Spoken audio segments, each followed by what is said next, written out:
हम अब बात करते हैं रिस्पायरेशन। और कौन से रिस्पायरेशन की बात करेंगे? सेलुलर रिस्पायरेशन, कोशिकीय श्वसन। तो कोशिकीय श्वसन को जानने से पहले आप जानें कि हमारे शरीर में महत्वपूर्ण प्रक्रिया होती है डाइजेशन।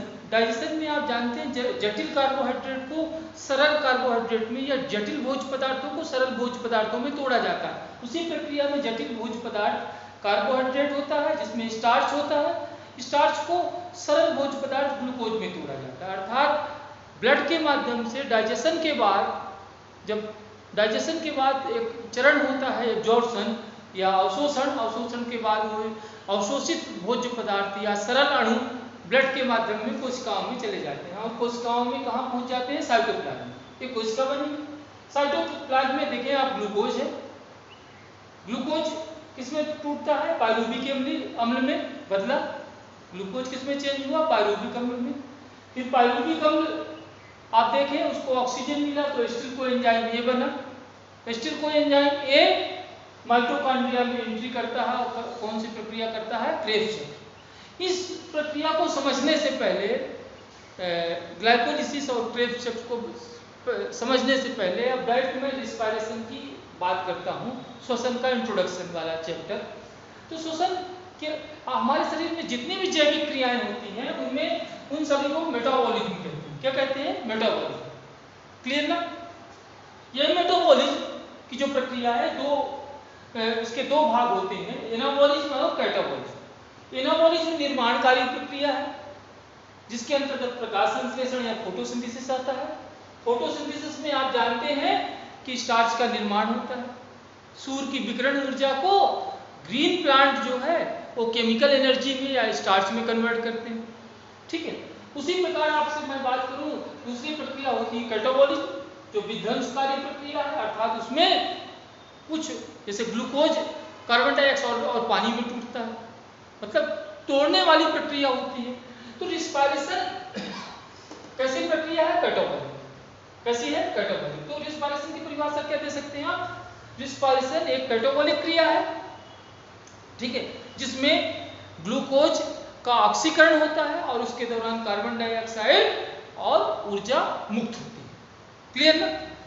फिर से बताऊं, रिस्पायरेशन एक कैटाबॉलिक क्रिया है जिसके परिणाम स्वरूप ग्लूकोज का ऑक्सीकरण होता है तथा ऑक्सीकरण के दौरान कार्बन डाइऑक्साइड और ऊर्जा का उत्पादन होता है।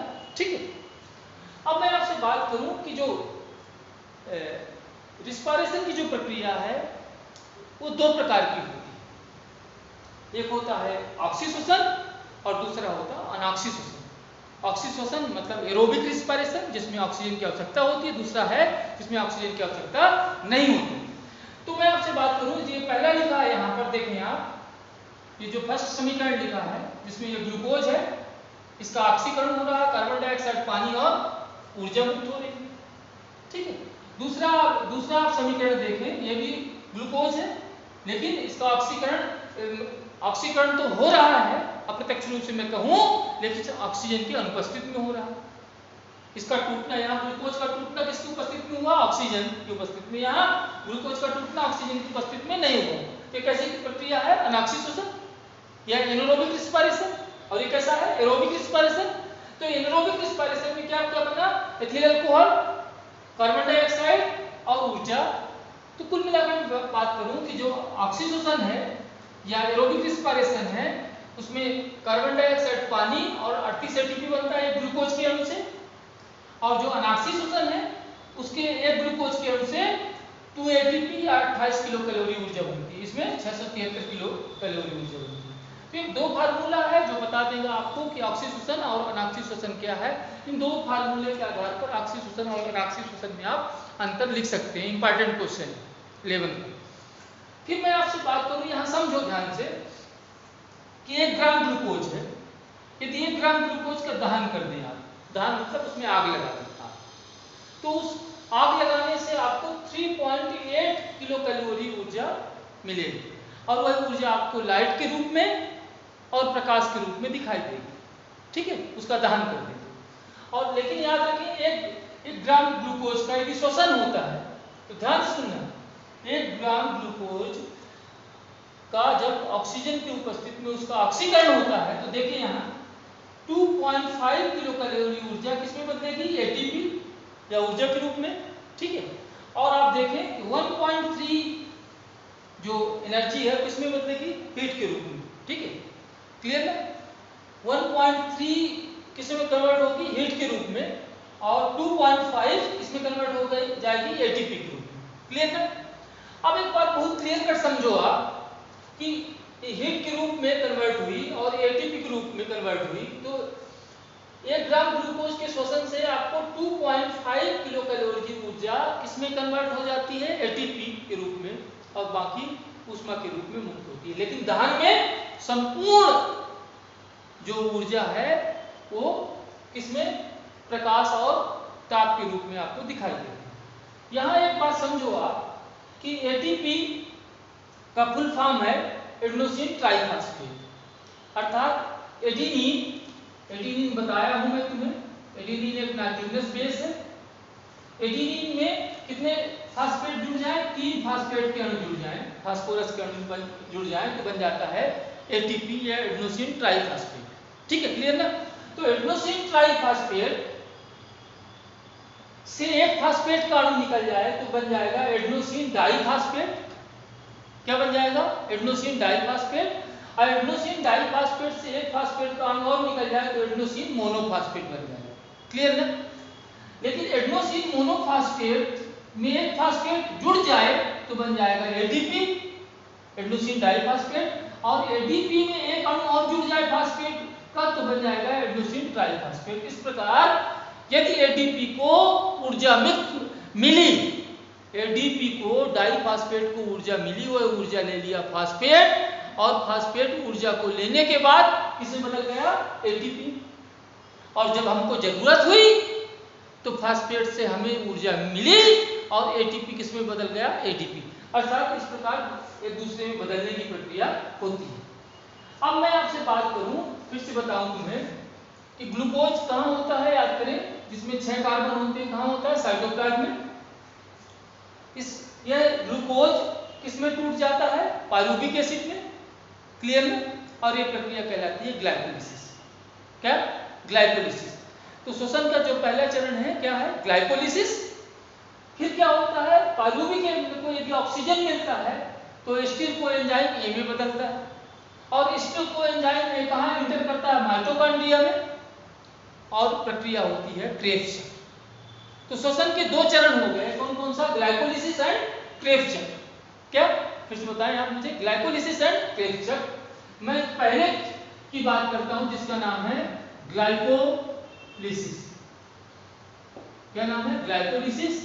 इसे कहते हैं EMP pathway, EMP pathway, EMP pathway, या इसका एक और नाम है common respiratory pathway. EMP pathway इसलिए कहते हैं, ग्लाइकोलिसिस का एक और नाम है क्योंकि 3 वैज्ञानिक है जिनका मैं नाम लेना चाहता हूं, इम्बेडन, मेयरहाफ, पैरानॉस।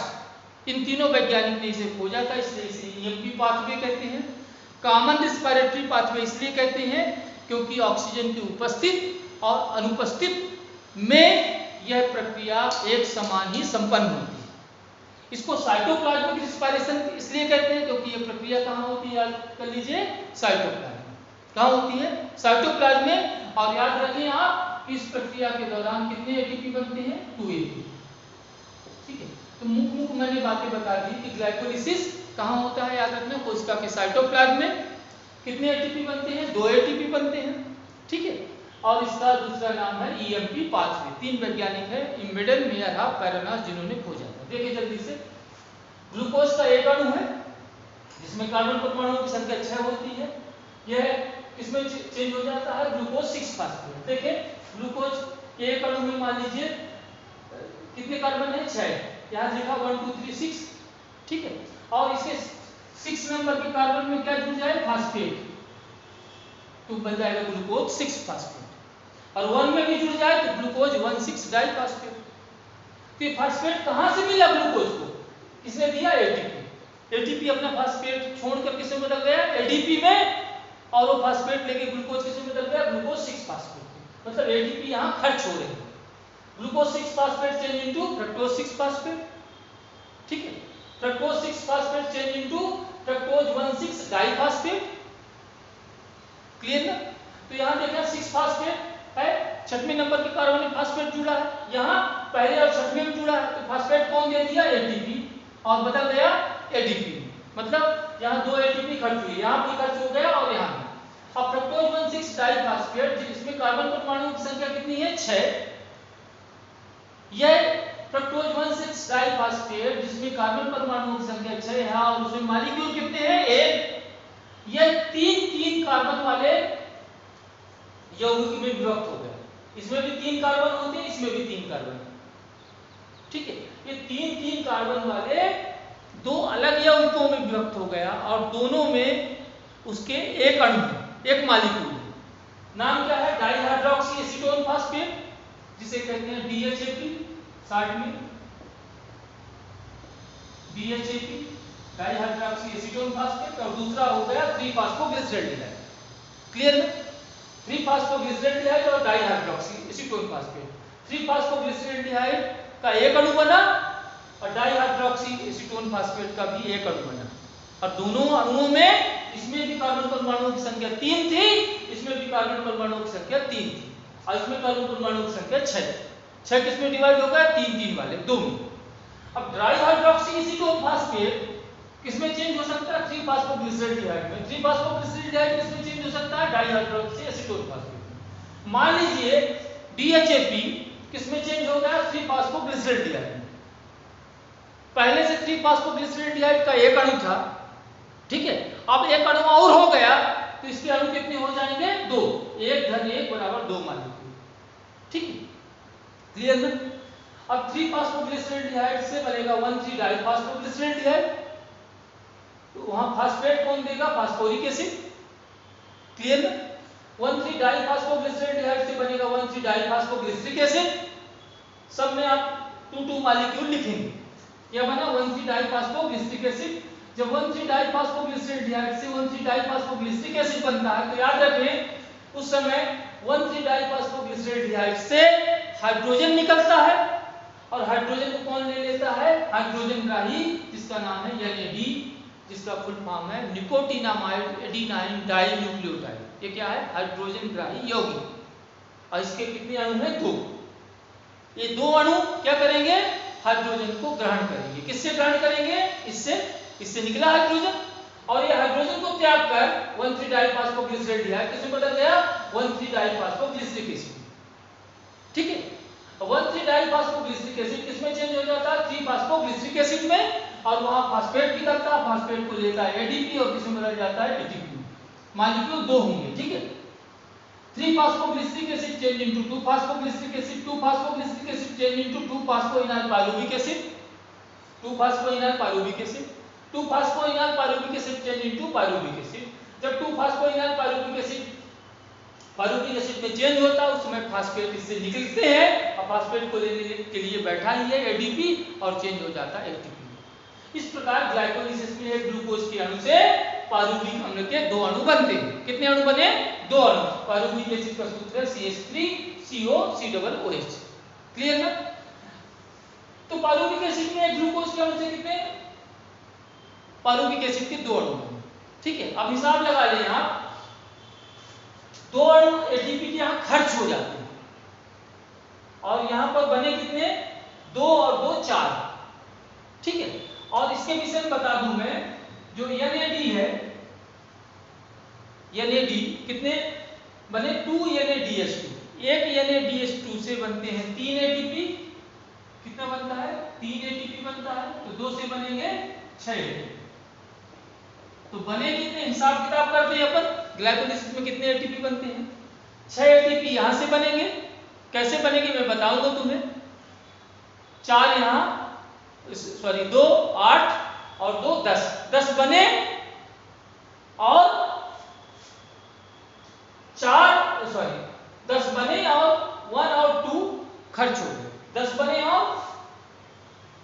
बने और 2 खर्च हो गए, तो कितने ATP बनते हैं, याद रखिए ग्लाइकोलिसिस में 8 ATP, कितने 8, गलती से मैं 2 बता दिया था, सॉरी, क्लियर ना।